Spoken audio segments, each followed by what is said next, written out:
Whether you are a student, a parent, or none of the above, tonight's show is for you. We are talking transfers with the people who have the power to change them. And on Stay Tuned, you drive the discussion.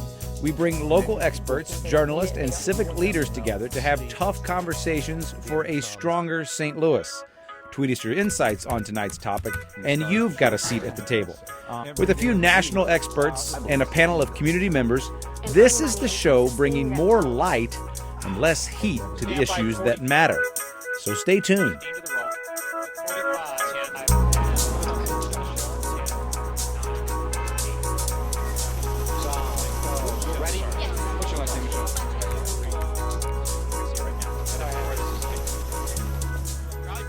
If my student is not in a failing school district, does the student transfer issue, why should I care? If the past 9 months has taught us anything, we are incredibly connected as a region, and this whole issue has shown us that. So if your student is not a transfer student, then your child could easily be going to school with kids who are. Elisa Crouch from the St. Louis Post-Dispatch, education reporter. Thanks for being here with us. Okay, so maybe let's just back up for a half second here. What exactly is this transfer situation we're talking about for anyone who may not be up to speed or needs a little refresher? Okay, so just to rewind about 9 months, but we're not going to go over it in too great detail. There was a state Supreme Court ruling that upheld the state school transfer statute. It says if you live in an unaccredited school district, you can transfer to a higher performing school at no cost to you. The sending district or the failing district must cover the costs of tuition and transportation. So your home district foots the bill to send you somewhere else. That's correct. And those costs are different in other districts. It may Right. cost them more to send them somewhere else than they would have spent on that student at home. Exactly, right. Okay, so where are we now? You say 9 months, nine months later. So now we have about 2,200 kids who have transferred out of the Normandy and Riverview Gardens school districts to about a couple dozen school districts throughout the region. And we have 2 school districts that are footing an enormous cost of transportation tuition, while at the same time trying to figure out how to improve their own academics. There's a lot of discussion right now in Jefferson City over whether to get rid of the school transfer statute, whether to alter it. Meanwhile, you have the state education department considering various proposals on how to address struggling schools throughout the state. And when you say various proposals, who has proposals? Well, there's a consultant named C-Trust, which stands for the Cities for Education Entrepreneurship. They came out with a pretty drastic proposal. When I say drastic, it's a vast departure from where the state has been. On Monday, there is a proposal from a group of school superintendents, and a charter school organization has one. There are probably about 4 different proposals floating around. And just to back up for 1 second, you said the transfer students are going to a dozen or so or more schools. People may be a little surprised to hear that because in the news we hear so much about Francis Howell, right. Melville, Kirkwood. They are taking the majority of the students? They're taking the majority of the students. Those are the districts that Normandy and Riverview Gardens selected to send buses to. Okay, so we have a lot of proposals on the table, as you just mentioned. We're going to hear from some people, get some perspective on that, people who have proposals, people who can tell us what will and will not work in their minds. We also want to hear from you, though, tonight as well. So please join us on the show by using the hashtag StayTunedSTL. We have our social media experts in the green room tonight, so hashtag StayTunedSTL. And in the meantime, let's check out what you are already saying.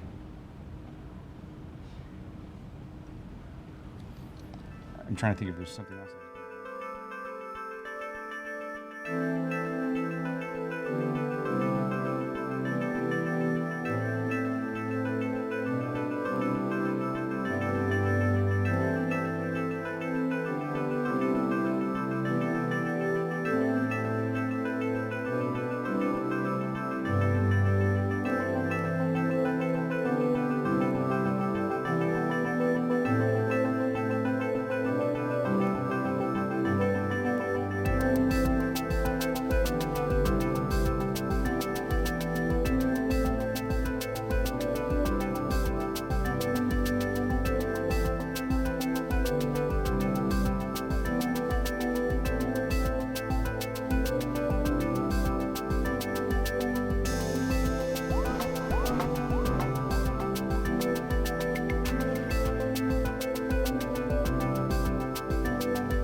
Okay, we're going to take a little bit of a different approach tonight. We're going to really spend some time talking about these issues with the people who have the power and have the ideas and the power to put them into play, those proposals Elisa was just talking about.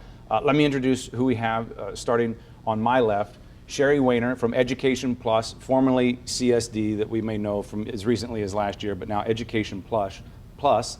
Also with us coming back to the show, John Lamping, a state senator here in Missouri. Margie Van Dieven from DESE, the Deputy Commissioner for Learning Services. Thank you for being here. And also Jamila Nasheed, another senator, state senator here in Missouri, also on the Joint Committee on Education, if I'm not mistaken. And Paul Ziegler, Northwest R1, a superintendent, but also president of MASA, Missouri Association of School Administrators. Thank you all for being here. We appreciate it. So let's get this conversation going. I want to just ask you first this is all, we're talking transfers because we were first dealing with accreditation. Mm-hmm. Is there something wrong, or is accreditation right? Is there something we should be doing differently there in the first place? Well, I mean, that process itself changed. So maybe one of the administrators might explain. So we have new terms now as far as testing things. Well, specifically, I guess I'm asking, should it be on a district level, or do you think that certain schools should be accredited? Sure. I think that we should begin to look at it from a more comprehensive approach. We have a legislation that I've filed, and many others in the Senate, to deal with the school buildings being accredited versus the overall district. That way the money tends to stay within the district and not leave out of the district. And if they were to transfer, they might transfer within the district, perhaps. Absolutely. And that can be by way of a charter school. They can stay within the public school. So we're looking at ways to make it a little bit easier to deal with when it comes to the accreditation. And certainly from the administrator standpoint, one of the things in our plan is to look at it building by building. When we looked at our situations where our schools that are struggling or have fallen into the unaccredited status, oftentimes they have some wonderful buildings within the district. But when we label a district unaccredited, oftentimes we may see some of those wonderful buildings torn apart because people are leaving because they can, or because maybe they think there is something better. But when we look at the numbers, oftentimes as many as half of the schools would fall into what would be considered provisional accreditation or accreditation within a district. So we do think also, much like the Senator's plan, that we need to start looking school by school and maybe start there with transfers within a district before we start transferring students outside of their district. That's right, Paul. I mean, Casey, most people don't realize that some of our best schools are in unaccredited or provisionally accredited school districts, because they look at these school districts in aggregate. And as Paul said, half of these school districts, even in the provisionally accredited, score above the 50% mark. I don't know how well known that is out there. Elisa talked about the different plans that are on the table. I think all of you are invested in a different angle or a different perspective on a certain plan. Can help us understand, what are these plans from the administrators, would you say? Kind of the way we came about devising our plan is we tried to draw people from all over the region, or the state, I should say, excuse me. So we had Kansas City involved, St. Louis involved, Southwest, Northeast, Northwest Missouri, but we all came together at MASA's headquarters and really tried to look at what have we done right and what have we done wrong. And certainly our self-reflection, we looked at it and said, as a group of superintendents, we maybe didn't do that great of a job of helping some of our struggling schools. We've got to reflect. It's all of our job to do that. I mean, it's the legislature, it's the Education Plus of the world, it's DESE. But when we looked at it, we looked at Normandy, and it was kind of a realization when they've been provisionally unaccredited for provisionally accredited for 17 years, and we did nothing to really try to help support getting better. And then all of a sudden, one year we decide, now it's time you're unaccredited and we're going to make these drastic changes. So our plan, one of the things we started, we think community schools matter. We all know in St. Louis, one of the first things we hear, where'd you go to school? And that's the same in rural Missouri. That is something that's the same everywhere we go. Schools make up our communities. Oftentimes that they are the fabric. So that's one thing that we start. One of our premises is community schools are important. So how do we fix the community schools so that we can keep those intact? Because we don't see it as a good thing for Missouri and a good thing for communities to start closing schools. Are Republicans and Democrats equally interested in getting this issue figured out at the state level? Yeah, this is a top priority. We're both in the Senate, and we actually, hearings are going to start this coming week. The senator and I, as well as 6 other senators in the St. Louis area, we started working together in July to try to, what tends to happen in the General Assembly is you get down there in January, and by by April or May, you kind of have a consensus opinion of basic things, and then you go to negotiations. So what we did throughout the course of summer and the fall was to get that stage done first. So the net result of that is that there were 6 senators in the St. Louis area. We all filed exactly the same bill. Senator Nasheed filed a bill a little bit different, but with a lot of the same things in it. And then Senator Chappelle Nadal has her bill that's, but nonetheless, there's a lot of reoccurring themes in all the bills. And all that really is, though, that's the starting point. But the starting point we all came to was, in the off season, not in the start session. So next week, I think on Wednesdays, the hearings begin. The hearings will last for at least 2 weeks, and it's going to be a process of negotiation over the period of the next 6-8 weeks. And it's a really interesting time in the General Assembly because you've had a long period of time where people who are for choice and reform and changes, and they've made attempts to introduce those things into law without much success. We have the situation we're in right now, and like it or not, the students in those unaccredited districts have lots of choices. They're going to dozens of school districts. The interesting perspective from the reformers' point of view, though, is that if this continues exactly the way it is, those school districts will go bankrupt. There'll be no more choice. So for people that want to see reform, they have an incentive to do it. The administrators in the school districts, and they like to see this resolved. We in St. Louis would desperately like to see an outcome. So I think we're going to get to an outcome. We're going to get to a solution, but it will be an interesting and intriguing process. Can you give us a sneak peek of what it might look like?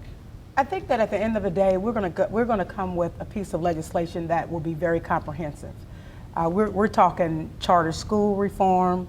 We're talking social promotions, accreditation. So it's going to be a broad range. So some of the things I think you'll see. I think you will see. I think kids will still be allowed to transfer, but I think the receiving school districts will have a criteria by which they can accept the children, or they can say, look, we're at 100% capacity. We don't have the capacity to receive them. Because one of the overarching themes is that children have a right to an accredited education now, not 5 years from now, not 10 years from now. So that's important they get that. So I think you'll see children will still be transferring, I think, on a much more dramatically reduced scale. One, I think you'll see some expansion of charter for sure. Charter schools right now are kind of limited in terms of who can and can't sponsor them. I think you'll see that idea. The idea of accrediting schools versus school districts, that's something that I think that's definitely going to happen because there's broad consensus around that as a really good idea. I think, so what would happen if you're an unaccredited school district, the first right that a student has is to find that accredited school inside the unaccredited school district. So I think some of those things are things where there's things that are in agreement. Yes. There's a couple of proposals that have this idea of a statewide kind of achievement school district, and I think that has a lot of, there's a lot of people that are coalescing around that. But at the end of the day, though, you have education establishment has a really strong sense of what they'd like to see. Reformers would like to see some reforms. I think we're in those rare moments where both sides really need this to be resolved this year, and that really hasn't happened up until now. And it seems like we're taking we are reacting, because now we have to ask ourselves, how do we get here? I mean, how do we get to a point where we're passing children from one grade level to the next, not knowing how to read on third grade level if they're going to the fourth? How did it happen? And until we begin to put mechanisms in place to get those students to where they need to be, we're going to continue to have this same problem. We're going to talk about we shouldn't have to talk about a child having to go outside of the district, because they should be able to get quality education in the district in which they live. And it's unfortunate that it's happening this way. Children should not have to go outside of their district.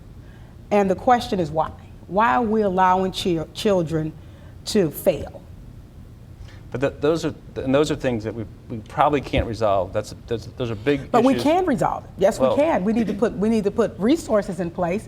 If you know that a kid is not proficient in the areas of math and science, why can't we put funding towards tutoring, where kids can go to after-school tutoring inside the school building. Well, it's a great point. And when you asked earlier, Casey, what needs to be changed or does anything need to be changed with accreditation, I think Paul hit on the point earlier. We can no longer sit back for 17 years and watch a school district struggle and do nothing to help them until they've fallen below the bar, and now we're saying, okay, your kids can transfer out. So I think we all agree that the kids are best served when they get to stay in their community.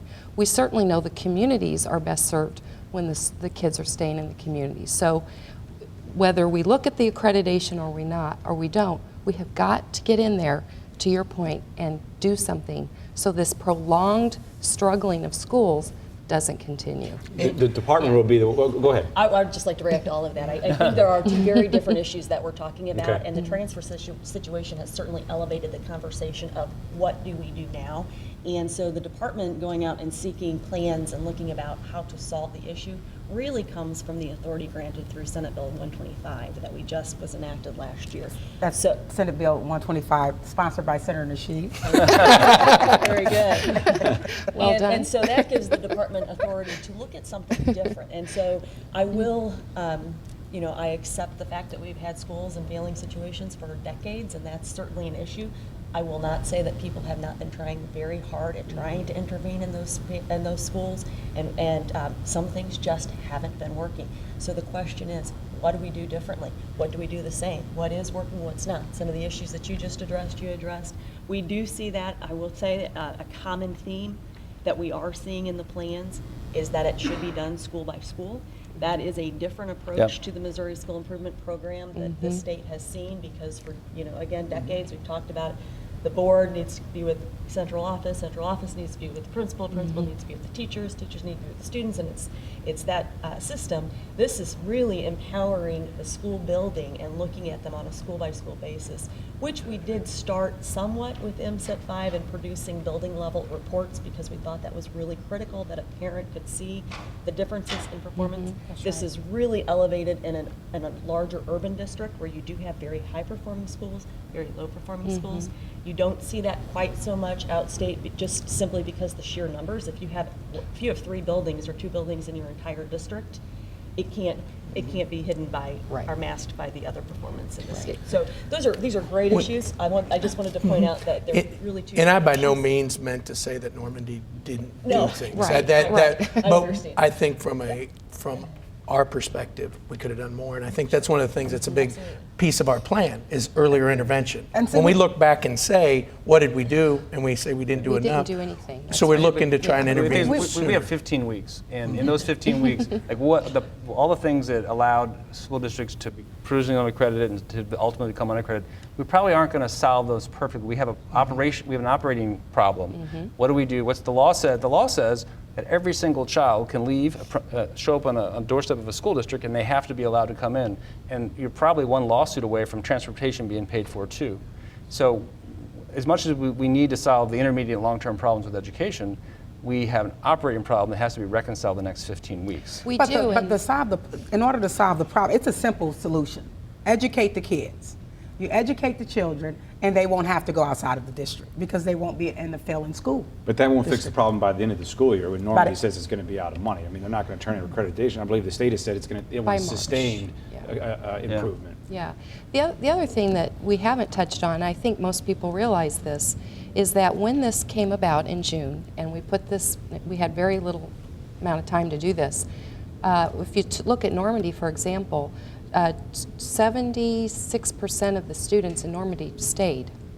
So they spent a lot of money and are spending a lot of money to transfer kids. It's a huge strain on their budget, and they're still trying to educate 76% of their district. The same thing is true at Riverview. So when you look at the 2 school districts combined, right around 24-25% transferred.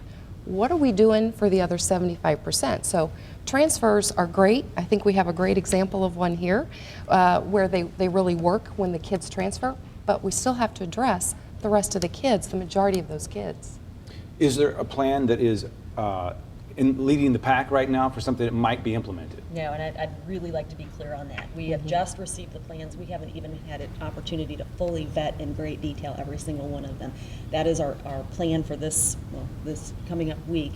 What we're going to do is organize each of the plans, and we really want people to talk about the concepts. We don't want to talk about the superintendent's plan or the C-Trust plan or the charter school plan. We want to talk about how are they dealing with governance? How are they dealing with school choice? How are they dealing with the principals? What are they doing with their classroom teachers? Let's really talk about issues, what's going to make a difference, and then take the best from each one of those, pull it together. But time is really short for us too. So we are having a public hearing, I'm just going to say that, in St. Louis on February the 4th.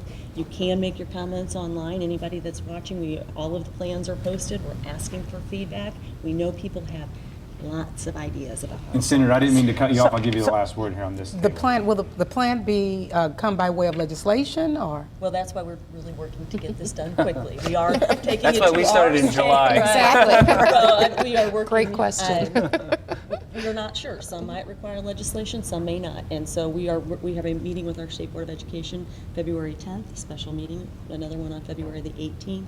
If we do have something that does require legislation, we will still have time to get that done. But at this point, we're not. And I truly believe if we are going to fix the problem, we have to stop social promotions. We can not continue to allow for children to pass from one grade to the next, knowing that they're not fit. And we're not As long as your saying, plan continues to keep the personal education, I mean, we can't promote and then expect to do the same thing, or retaining, expect to do the same thing over and over. Your plan spells out. That's right. Very explicit personalization of education. Let's leave it on a point of agreement right there. Thank you all. I'm sorry. Because we have a good reason to stop and pause this conversation, I should say, because we want to hear from a family who is actually living this transfer process. My morning starts at about 5:40.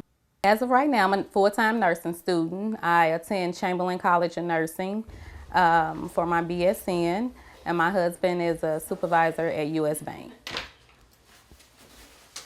I have 3 daughters. They are 14, 10, and 8. The district that we currently live in is Riverview. Hey, time to get up. They originally were in Normandy School District. Hearing that, you know, if you don't live in a school district that's accredited, you can transfer your children, I kind of jumped on it. It was a great opportunity. Our schedule is very hectic. Some mornings I have to be at school at 7:40. Some days I don't have to be there until 10. And some days he's there, he has to be at work at 7, and some days he, doesn't have to be at work until noon. About 6:20, my oldest is already out the door. My husband drops her off. So we kind of just alternate and try to make it work as best as we can.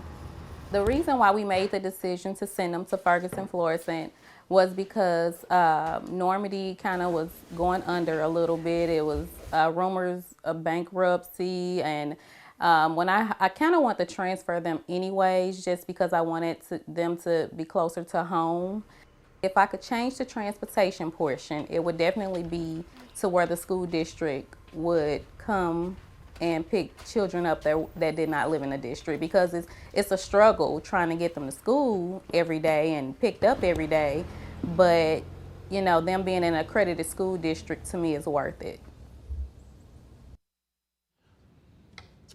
Okay, we're gonna hear more from that family. We'll check back in with them in just a minute. But first, let's get back to the table. We've heard of some of the solutions, possible plans. Let's talk to some educators about what it really takes to educate our kids. Let me do some introductions and welcome back to the show to just about everyone here. This is Philip Boyd, Assistant Superintendent from from Normandy School District. Thank you for being back on the show. Also, Dr. Eric Knost, Melville Superintendent. Thanks for being back. Welcome to the show to Tiffany Anderson, Jennings Superintendent. Thank you for being here. Mike Fulton, Pattonville Superintendent, and Paul Ziegler from the last table. The guest's so nice, we'll have him twice. From Northwest R1, also Superintendent. Okay, so here we have a group of superintendents. I want to know what you guys talk about when we're not listening, but first I want to start with Tiffany, because in Jennings, correct me if I'm wrong, but you've accomplished some things that I think other schools would like to maybe emulate in terms of some improved test scores, some turning things around. How did you do it? We have. We've had a very good year, and part of that has been much of what the prior speakers were sharing with just involving the community. I mean, that's been one piece. Really having our eye on accountability. The standards are high. They're continuing, that bar continues to move. And so making sure that we really look at how we can partner with the community very closely to meet those standards. What does that mean? I hear people say that, but on a real tangible way, how does that happen? Well, a variety of things. One of the pieces is just being in classrooms regularly, going and doing home visits. Our teachers, our principals do those pieces. Creatively involving families. We have a food bank. In fact, today we were doing our pantry deliveries. So we serve 200 families. That started, I guess about a year ago, we opened that. So really partnering, parents that come to the PTA, we give them a bag of groceries. So, we may have anywhere from 200-300 parents at any given PTA. I mean, so just, again, thinking out of the box about how do you reach families and how do you engage them in their child's education. Only one of you at the table has students who are transferring out, but I'm curious, how do you think this issue impacts the entire region, all of the schools, or does it? It does impact the entire region, and the most important concept is every child matters, and it doesn't matter where they live. So we all have an obligation to make sure that we have great schools for every child in the metropolitan area, and that we do it in ways that builds community. And so our concern is we want to make sure that Riverview and Normandy are built up through this process and not deconstructed or destroyed through this process.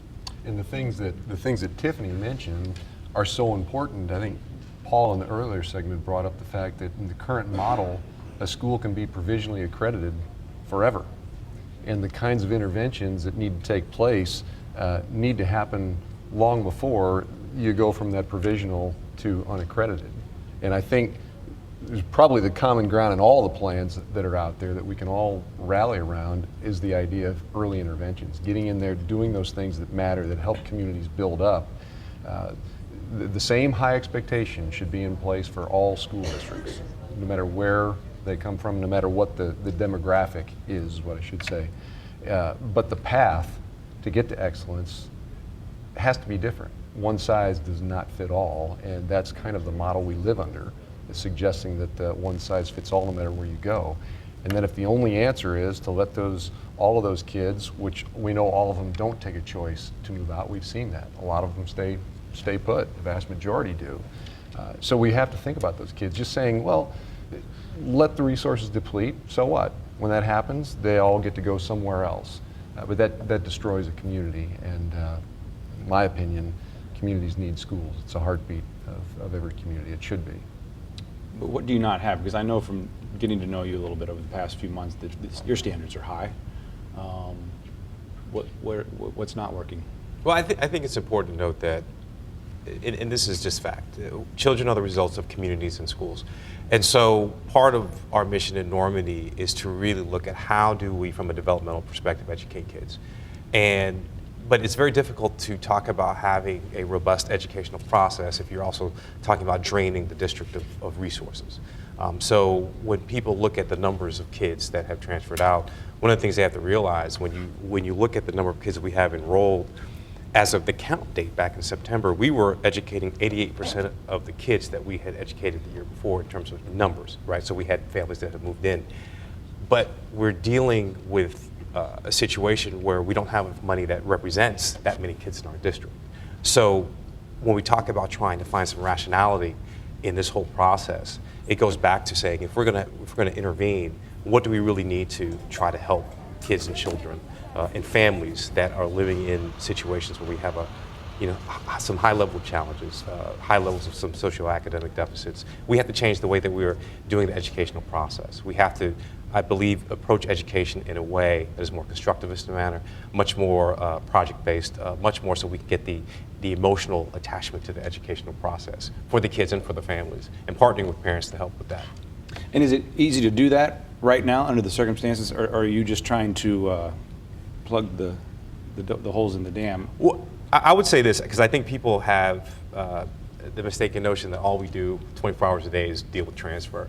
That's just part of the day. So we are having to deal with the mechanistic aspects of dealing with the transfer, but we're also still really trying to build out a new educational process for Normandy at the same time. We're also building out a better way for us to work with parents. One of the things that we did this year was with some of our parent liaisons who are district employees who specifically work with in schools to connect parents with resources both inside and outside of schools is to expose our parent liaisons to a parent-centered Common Core curriculum that was put out by the Council of Gray City Schools, and then to work through that curriculum with parents to say, hey, what kinds of things can we do at home? Because you as the parent, you're the first teacher. And we're partnering with you in terms of helping to educate your child, but also develop your child. So we're creating more opportunities for that connection. Do you all see disparities within your own district between the different buildings like we were talking about earlier? And if so, how do you address those differences? Yeah, absolutely. Depending on the school district, you can have some pretty wide variance between schools in terms of their demographic makeup, whether it's poverty, mobility, ethnicity, race. And so I know just within our district, we don't look at solutions as being one-size-fits-all approach. We have to customize the solutions to the school community. And that's what's so powerful about the notion of a school, is it is in fact a very potentially powerful community where you can wrap all kinds of resources around the needs of the families and the kids to make sure that they achieve academically. One of the things we're finding is that we have to deliver instruction differently in some of our schools and others to make sure that kids, all students, achieve at high levels. And some schools require a lot of supports and lots of wraparound services, and other schools don't require as much. So when you can do that within a school district, that's great. The challenge is when you get into districts where there's high levels or high concentrations of poverty, then really the entire community needs those kinds of wraparound services, and that's what makes it especially challenging. And to piggyback a little bit on Mike, when you even look at my district, a little bit more suburban rural, we're 30 miles long. My end of the district that's towards St. Louis County is Fenton. Fenton might as well be West St. Louis County. But when you get to the far end of my district, we're almost in St. Clair. Well, that's very rural, and certainly the way we work with the schools and the communities in those areas is different. And it needs to be, because what they need out of the school, what they need out of their community school when it comes to our elementaries is much different. Now all those students funnel into the same high school, and we hopefully are able to meet their needs through a variety of programs there. But we're a diverse community, diverse from poverty, diverse from the type of socioeconomic and geographic references. I mean, going to town's a big deal in part of our district, and the other part you're in town. So, you know, so those are differences. I'm familiar with that concept. Yeah. Yes. I remember going to town. Exactly. What do you wish, lawmakers, parents, if everyone just knew something about education and about the decisions you're making or the challenges you have, educate us. What should we know that would make us more informed and better voters or better community members? Socioeconomics matter. They matter to education. It's not an excuse. Every time educators say that, we get criticized by folks saying that we're making an excuse. We want the same high expectations for all kids, but you have to acknowledge that the path to those high expectations is going to be different. We said it a number of times tonight. One size does not fit all. It's what Mike talked about, it's what Tiffany talked about, it's what Paul talked about, so we've all mentioned. You have to approach education based upon your community, and a lot of what we know is already defined by zip codes. Flourishing communities are always usually going to have flourishing school districts and vice versa. So we have to acknowledge that, recognize that, and we have to have models that intervene and do the right things at the right time to jumpstart and get districts moving. Can that change? Can that change? Can that change? Absolutely, I think it is. I think what you're seeing, the approach in Normandy, what you're seeing, the approach even in Riverview, what you're seeing in a lot of districts that are dealing with provisional statuses or even the unaccredited, a lot of them have new leadership, a lot of them are taking a different approach. It takes time. We're not going to flip a switch and see an entire turnaround overnight, but I think a lot of these things that are these interventions that are being utilized, they are effective if they're put in place. It takes resources, it takes wraparound, it takes everybody on the same page, and unfortunately, I'm going to go ahead and say it, the politics that tend to get involved, and everybody thinks they know how to educate because everybody went to school.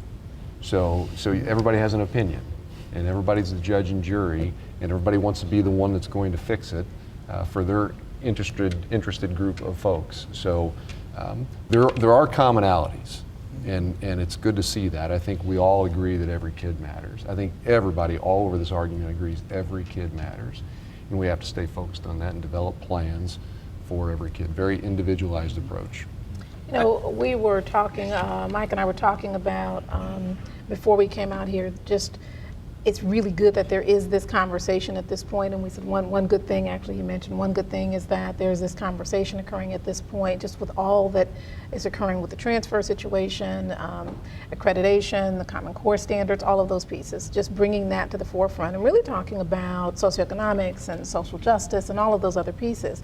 Now, that being said, having been in urban, rural, suburban, and I think I'm the smallest at this table, so when you talk about does the community look different, even though we're 4 square miles, we look very different from school to school. You know, from over 90% poverty at one school to perhaps 70% at another. I think a common factor, at least in my opinion, is relationships is a huge piece. So the conversation is occurring now. That is a very good thing. The hope is that the engagement from the community level, and not just talking about what's going on, but being in the schools. You know, reality is that schools that are low socioeconomic schools are performing at the top of their state all the time, nationally. It happens, it is possible.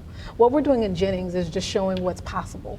And so with knowing that, to say what's a common factor amongst all of those schools, whether you're in Charlotte-Mecklenburg, whether you're in Tennessee, no matter where you are, and a common factor surely is a relationship piece from the parent to the staff to so forth.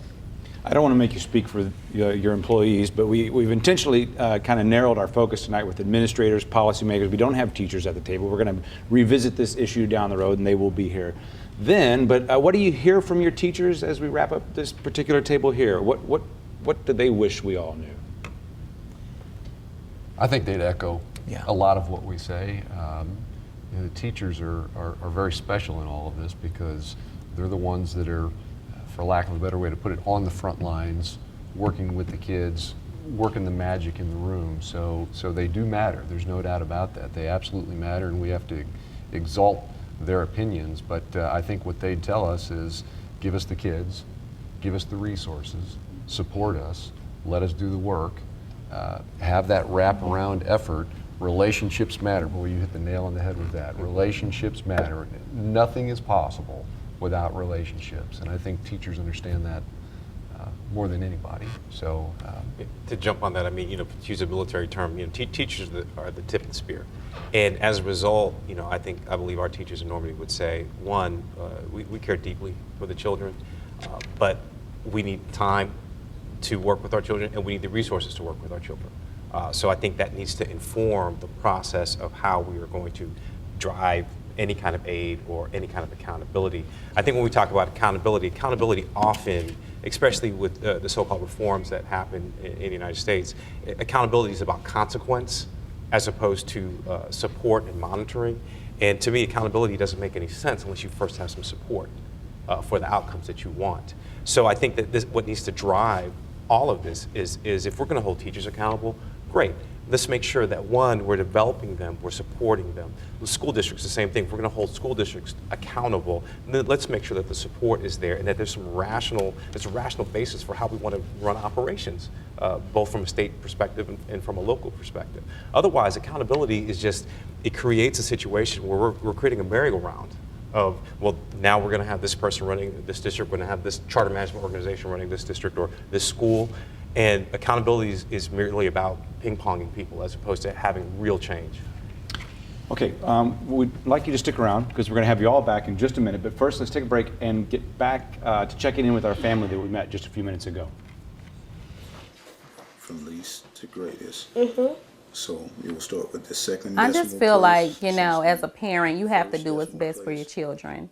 And for me and my husband, transferring our children to us was the answer, the best decision. I don't think because I stay in a Riverview school district that I should be looked at as if, well, you should move to a different district where your kids can get a better education. No. We are great parents. We have great kids. They got progress report cards today, and they got all A's and B's on those report cards. As far as my favorite classes, I would say it's lit comp. But math is my easy subject. Like, you tell me one time and I got it. In my old school, it was like growing up around the people, so it wasn't hard to be friends. But coming to high school is like totally different. You're not little anymore, so you can't just walk up to someone like, "Do you want to color with me?" They had been in Normandy School District from preschool up until we transferred them. The media coverage as of right now, is saying that they're bankrupt and they may be closed down in April. I'm not the type of person to actually watch the news, so all I would see her most of the end of the summer, like writing down schools and calling on the phone every day, and I'm like, what is she doing? At first, it was like really lonely, and I would come to school like with earphones in, just sitting around. But a couple of my friends came with me, so once I found them, it was kind of better. Now, since the second semester, I warmed up to it, and I think it's a good school. If Riverview or Normandy regain their accreditation, I definitely would want to keep my children in Ferguson Florissant. They've made friends. I love the teachers. The principal is great. I haven't had any problems. All A's, 1 B.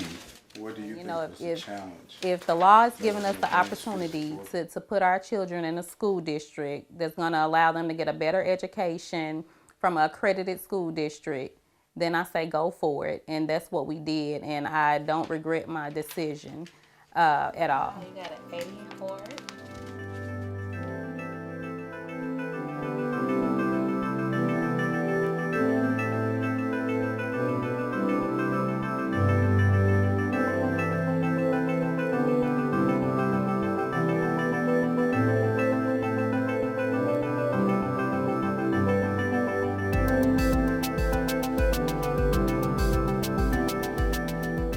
Okay, we're back at the table with two women who studied the very issues we are talking about tonight to help us kind of go deeper on this. Let me do introductions first. Lauren Aaron from SLU School of Education, thank you for being here, and Kim Norwood from Washington University School of Law. On Twitter, we're seeing the issue of race. We're seeing the issue that our schools are still segregated, and that's one reason for the issues we're dealing with. Does that come into this conversation at all, to the two of you? I think you can't talk about schools without talking about issues of power and privilege and race and all of those things you just mentioned. And I think that's something that's not always explicitly stated in these conversations. Researchers talk about this silence dialogue about power and powerlessness. And when we're not really confronting that head on, the people who have the power benefit, and the people who don't have the power continue to not benefit from those systems. And so when we look at things like education systems, there's structural inequalities that have been there for decades, right? And are still impacting what's happening in our schools, and we're not talking about it. So it's not being addressed head on. It seems like a very strong affirmative head nod. You agree? You agree? Yeah, I agree. And I mean, most of the kids affected by this are poor Black and brown children, so that obviously has this horrible effect, right, where they get caught up in under-resourced schools, failing institutions, and they feel the brunt of it, I think. So I should say, yeah. So, okay, so how would you like to see, we're talking about all these different plans that are being put on the table, what would you like to see in them to address these very issues? I think that one of the pieces that might be missing or not as holistically included is that people are experts on their own lives, right? So parents in these communities, whether they're riddled with poverty and all of the problems that come with that, are experts on their own lives. And they do not have a voice in the conversation, and they're maybe not holding legislators and DESE and school districts accountable, right? That accountability needs to be coming both ways, but we've disenfranchised communities when we talk only about their deficiencies. We've degraded their ability to recognize their own expertise about, they know their communities. They know their children better than anybody else. And they need to have that voice at the table. And so one of the things that we need to encourage and outsiders cannot make decisions for communities. However, there are tools that we can equip communities with to get them doing community organizing and doing some of those community schools and wraparound services that the superintendents were mentioning. And there's examples of that are happening all over the country. And so before we come in and kind of say we're going to pull all the resources and let students start leaving your school district, we need to look at, as a region, how have we disenfranchised certain communities in our region? And how have we not allowed them to be experts on their own children? One of the things I would really like to see, and I certainly had hoped that this was going to happen in June of 2010, when the first Missouri Supreme Court decision came down, was that the legislature was going to change the law. As a parent, if I were a parent in a unaccredited school district, you know, reading that law, I'm like, wow, this is great. My kid can now, you know, has some guarantee of a better education. But when you look a little closer and we see the effects of it now, it's actually a horrible law because it is destroying communities. It is bankrupting school districts. It is getting kids up at the crack of dawn and busing them in 2-3 hour bus rides into other communities where the teachers are not really trained to deal with them, right? And so there's a tremendous hardship on these kids. The law is I think, needs to be, you know, the legislature has got to repeal this statute. That would be first. Second, and picking up a little bit on what she was saying, you know, we really have to start also taking a whole child approach. I mean, there are lots of issues that these children are dealing with. And so even if we sort of say, okay, we're going to fix education, that might not necessarily solve the problem. I mean, people need adequate health care, people need nutritious food, people need safe neighborhoods, they need affordable housing. I mean, there are lots of puzzles, pieces, right, that are going to give you the child who is ready to receive in the classroom. We hear a lot of the kids start at a very different place when they come into school. Right. But we expect them to end at very similar places. Right, exactly. Well, we also talk about kids enter kindergarten and we label them as behind. And I have a real problem with that because how can you be behind before you've even started? So what we're saying is, unless you knew all of the structures that schools expect to be in place, right? Unless you're in the power structure, you're up there and you understand the implicit rules and all of these hidden agendas that some of us just are born into families knowing. If you didn't know that from the time you were born until you entered kindergarten, we label you as behind before you've even started. And that's really problematic. And the messages that we send to communities about that, I think, can be really powerful and make people feel helpless. So hold that thought because we're going to bring the rest of the guests back to let them tell us what they really think. We'll be right back.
Okay, we have about 6 minutes left in the show, but I have a feeling we're about to start a 20-minute conversation. So we will keep talking, and you can join us after we go off the air online on staytuned.9net.org. And I asked you to hold the thought, so I'll let you finish your thought. You were saying. So one of the things I wanted to make sure that I talked about today was something I read in the Post-Dispatch about the House Speaker's statement that he was a proponent of not changing the transfer law and that it's working fine.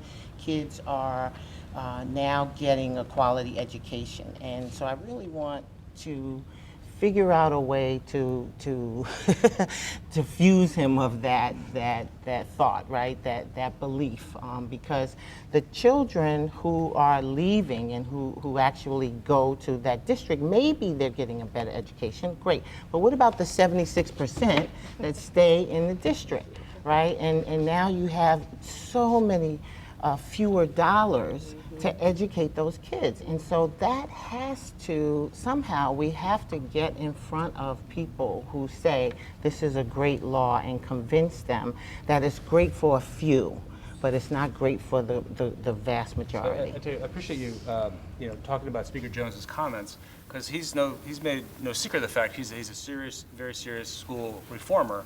And he's made lots of efforts to change public school education as we know it, and he's been completely shut out. So his efforts to introduce things like vouchers and charters and things like that have not been successful. So, but it's good that you mentioned that, because that reflects the political realities of what we're about to do in these next 15 weeks. There's a sense from serious reformer that says, look, you don't want to do my reforms, then I'll leave it the way it is. And that's just the political reality. I don't necessarily disagree with the things you're saying and some of the other things that we've said tonight about is that a good perspective to have or a bad perspective to have. But with respect to the politics of what's going to happen the next 15 weeks, that's the reality. The reality is that we're going to have to come up with a compromise solution that does a little bit for everybody, that helps the districts that are losing kids deal with that, helps the receiving districts that are having to deal with that.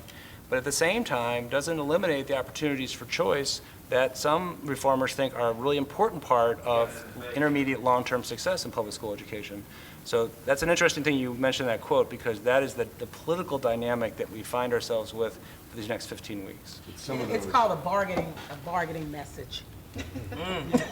That's what it's called. We shouldn't bargain when it comes to kids, though. That's the problem. I absolutely agree. We should, I absolutely agree. And some of the bargaining that we get talking about are about methods that have nothing to do with helping impoverished districts. Vouchers do nothing to help impoverished districts. And those are the things that we get criticized as educators for not being willing to bargain, because kids are played as pawns and they're put in the middle for commercial interest instead of educational interest. And we're always forced to play defense because we're considered, oh, well, nobody will agree with that. We're willing to do anything that's good for all kids, not a certain segment of kids, all kids. And that's a good articulation of that position. I appreciate that very much. I guess I'm not an education expert. So many of you at this table are today, and your experience has been in that field. What I'm referring to is just the political dynamics. And the political dynamics are what they are. If nothing passes, Missouri's in a very interesting place as far as making laws concerned. It's very difficult to pass a law. We have a very strong filibuster in the Senate, so it's difficult. And so we either do nothing, which I don't think is what we should do. We have to come up with a solution. But the solution cannot be one-sided. It's going to have to be a compromise where people like Speaker Jones, who have a really strong sense of reform, they're going to have something in the outcome that they can look to as reform. And I think a lot of the ideas we've heard today and some of the other bills that have been put forward, there's going to have to be things in it to satisfy that concern too. I have a major concern, and that's with social promotions. And maybe someone around the table can answer this question. Why is it that we're letting kids pass from one grade to the next, knowing that they're not equipped? I mean, they're not equipped in the areas of math and science, communication arts, and we know it. We know that they're not ready to go to the next level, and we tend to just pass them on, and eventually they drop out because they cannot compete. So if we're not educating them, we're going to incarcerate them. What are we going to do as a collective to deal with social promotions? I think that we need to have that discussion because it's bad. It's bad. I think one of the most powerful things we can do is decide that collectively, and I think this is what's important about issues efforts like American Graduate, like Ready by 21, to say that as a community, what's our collective vision for that child? If we really expect that child to be an informed, actualized citizen, what are the things that need to happen along the way? And that's the problem with a lot of the education reform. It basically says, can they fill in the proper amount of bubbles in time? As opposed to saying, can they form and construct knowledge? Can they make connections between science and social studies and math? You see, this is the silly thing about math that has always irritated me. When you get beyond arithmetic, right, math math was formed as a language for science and to understand, but yet we teach math as if it's about filling bubbles, as opposed to empowering people to understand innovation. So you have to change the way that you look at that, and that's the issue when we look at so-called efforts to say this is how we want to fix schools in Kansas City. My question is this. First of all, education is a developmental process, fact. That's not conjecture. The other thing is this. How do we help children and communities create processes for constructing meaningful knowledge so when people leave those doors, they're powerful, they're self-actualized, they can think, they can understand opportunity. What we have done is we have said, can you check the bubbles? Well, they can't even read. Right. I mean, you have many of them that are coming out. They're going straight into remedial courses when they go to college. Right. Look, all of the skills that they should have received in middle school and high school, they're now circling back around. Over 80% of the guys that are and women that are incarcerated are illiterate in the state of Missouri. So we have a very serious problem with how we're educating our kids, and we're not. Those problems, the solution to those problems don't require legislation. I mean, I think you spoke very eloquently as to how education, the outcomes, what they should be, but we don't need to pass laws to have education be that. That's how education should have been, that's how education should be going forward. I mean, what's at issue today with respect to changing laws is this operational issue of these student transfers and how we're going to reconcile that. I mean, I appreciate what you're saying, and Senator Shea, I totally agree. How can it be that 25% of the kids that enroll at University of Missouri at Columbia, which takes a 24 in the ACT to attend, 25% of them will attend a remedial math or remedial reading course. That's at the University of Missouri with a 24 ACT. So, but that's not for today, that's not for the next 15 weeks, and that's not for changing laws. That's for changing how, quite frankly, most of you at the table are in professional education. You don't need us to change laws for you to fix education.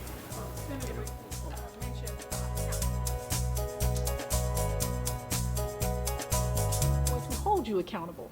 So if my child is not reading and I know that by the end of first quarter, then I'm going to make sure that I'm up there. And if you are not up there as a parent, someone should be looking at that very closely on a regular basis and really tracking that data.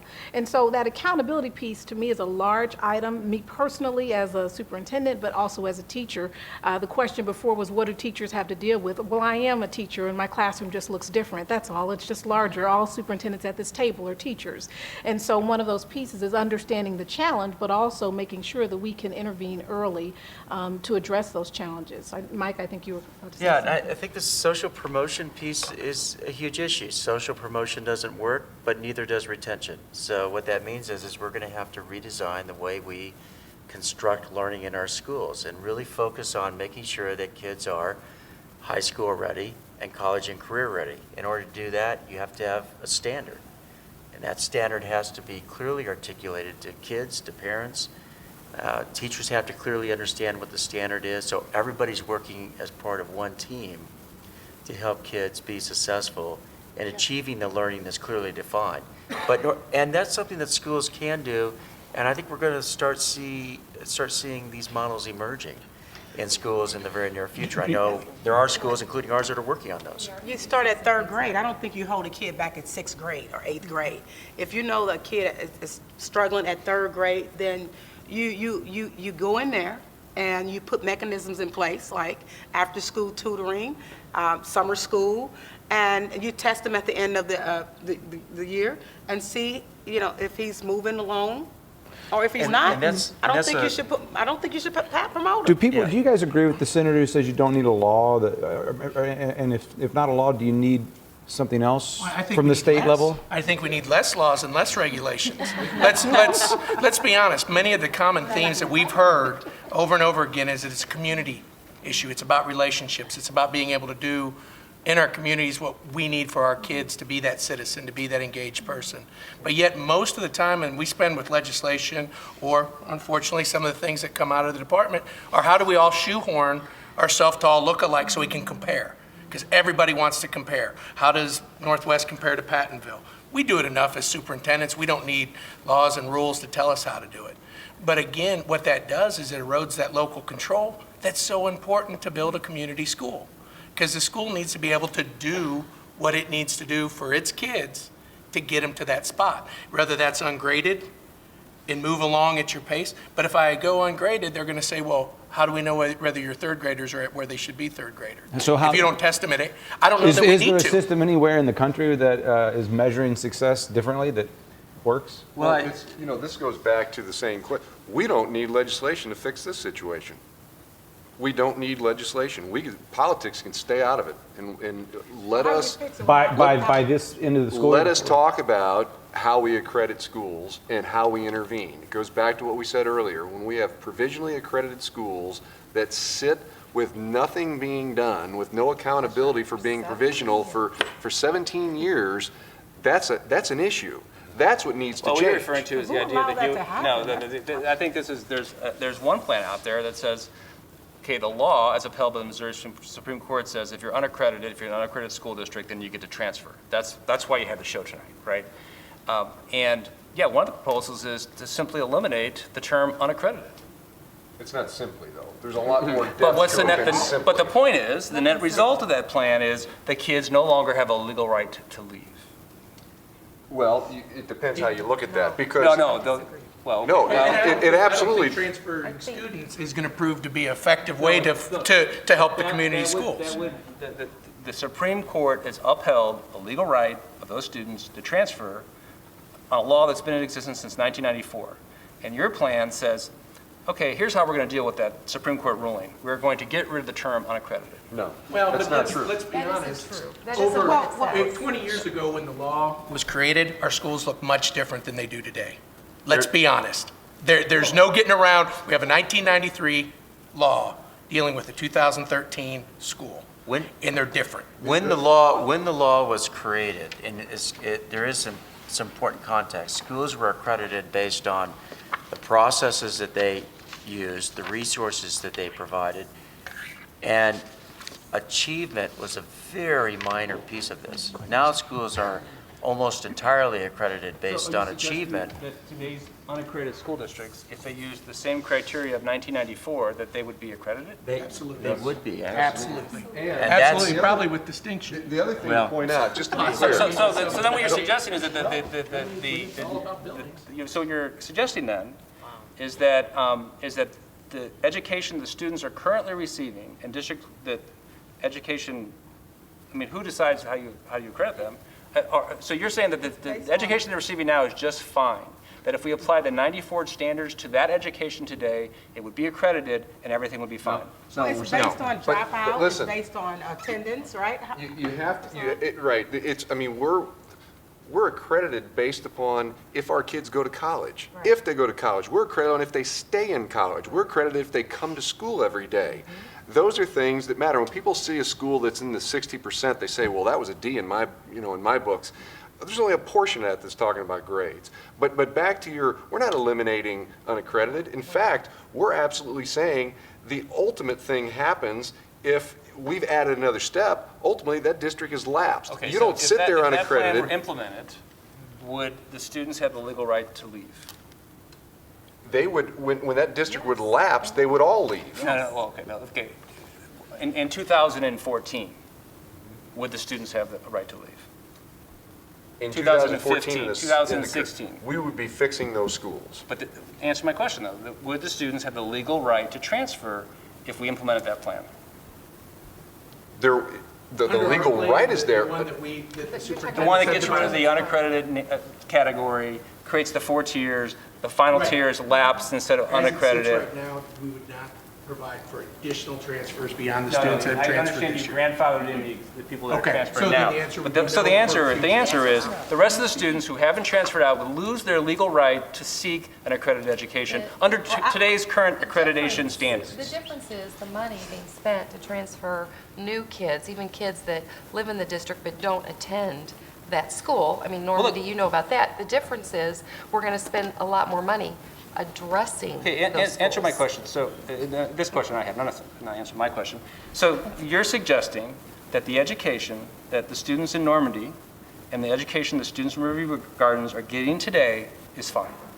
And they should stay there because the education is fine. It just happens to be called unaccredited, but that the education itself is worthy of of they and their families, and they should just stay there. No, there's no removal though of accountability and intervention. I think the big difference is we're talking about a system where you have rational and timely intervention, as opposed to what has happened where you had, over a decade and a half of a school being in a provisional status, and then there's kind of like this hands-off approach. Who's responsible? I mean, Steve Ailman is the St. Charles County executive. Steve was in the General Assembly at the time, and he was there when this law passed. And this law actually was inserted. This part of the law was inserted very, very like in the 11th hour. No one was quite sure where it came from, and the thought was this is such an egregious penalty that under no circumstances would education, the establishment, administrators, president administrators, DESE, no one would ever let this come to be.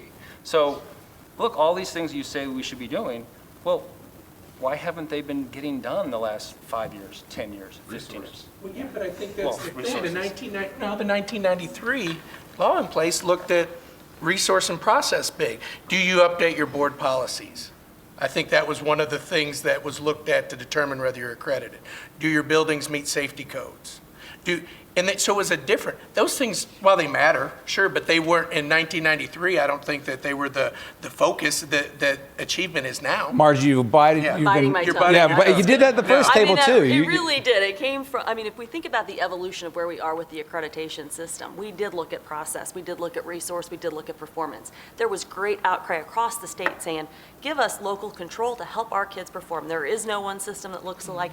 Districts have curriculum. Districts, we don't need to count the number of desks in their classrooms anymore. Our schools are equipped to operate, and they look different across our state. Measure us on the outcomes. We want to know that our students are achieving, and if I hear, this is what frustrates me, that if I hear that they are doing math-like tests, that you're teaching math to learn how to fill in a bubble, that is not coming from the state. That is coming from the instructional practice that has somehow evolved from this accountability. And we have to change that culture in our state. It's about learning, and the tests will take care of themselves. But as Tiffany pointed out, you have to have some measure of accountability somewhere, because every child deserves the right to succeed, and we need to make sure that's happening. That's the purpose of the accountability system. If you all want to talk about going back to looking at resources. No, I'm not asking for that. Right, I know, I really think that's an important point. We want to make sure our kids are learning, not filling in bubbles, but learning. And are successful. What's wrong with the universal curriculum across the board? All of the schools, same thing, same teacher. What's wrong with that? Well, we've had Why can't we have a universal curriculum? Yeah, exactly. Let's do that. Actually,